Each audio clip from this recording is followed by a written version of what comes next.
మన పురాణాలు, జ్యోతిష్య శాస్త్రం, సాముద్రిక శాస్త్రం వలనే స్వప్న శాస్త్రం కూడా మన భారతీయ సంప్రదాయంలో ఒక ముఖ్యమైన భాగం.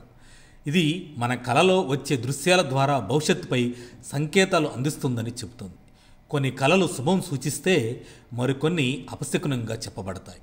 ముఖ్యంగా కలలో వెలుగుతున్న దీపం కనిపించటం అనేది విశేషమైన విషయం. ఇది మామూలు కల కాదు, దీని వెనుక ఆధ్యాత్మికమైన సందేశం కూడా ఉంది. కలలో దీపం కనిపించడం అంటే కోరికలు నెరవేరే సూచన అన్నమాట. మీరు కలలో వెలుగుతున్న దీపం చూశారంటే మీరు ఎంతో కాలంగా కోరుకుంటున్న కోరిక నెరవేరబోతుందని అర్థం.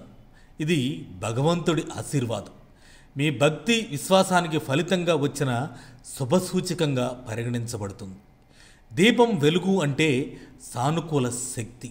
ఆలయం, ఇల్లు లేదా పవిత్ర ప్రదేశంలో దీపం వెలుగుతూ కనిపిస్తే ఆ ఇంట్లో లక్ష్మీదేవి అనుగ్రహం ఉంటుంది అని స్వప్న శాస్త్రం చెబుతుంది. అది కుటుంబ శాంతి, ఆనందానికి సంకేతం. ఇది ఓ పవిత్ర సంకేతం. మీరు కలలో వెలుగు వెలిగించే దీపం చూశారంటే గత పాపాలు క్షమించబడ్డాయన్న సంకేతం.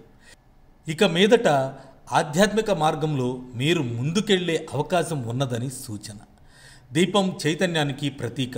ఈ కళ మీ మనస్సు భగవంతుని వైపు తిప్పబడుతుందని, మీరు భక్తి మార్గంలో అడుగులు వేస్తున్నారని తెలియజేస్తుంది.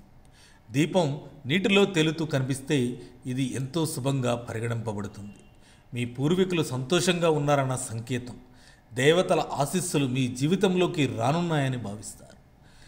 కలలో వెలిగే దీపం కనిపించడం అంటే అది ఒక శుభ సంకేతం మాత్రమే కాదు, భవిష్యత్తులో కొత్త ఆశలు, సానుకూల మార్పులు, భక్తి బాటలో ముందడుగు వేసే సంకేతం కూడా.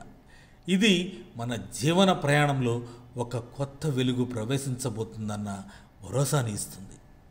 మరిన్ని అప్డేట్స్ కోసం మా కాయ్ టీవీని సబ్స్క్రైబ్ చేసుకోండి. మా వీడియో కనుక మీకు నచ్చినట్లయితే లైక్ చేయండి, షేర్ చేయండి. మీ విలువైన అభిప్రాయాలను కామెంట్ బాక్స్లో తెలియజేయండి.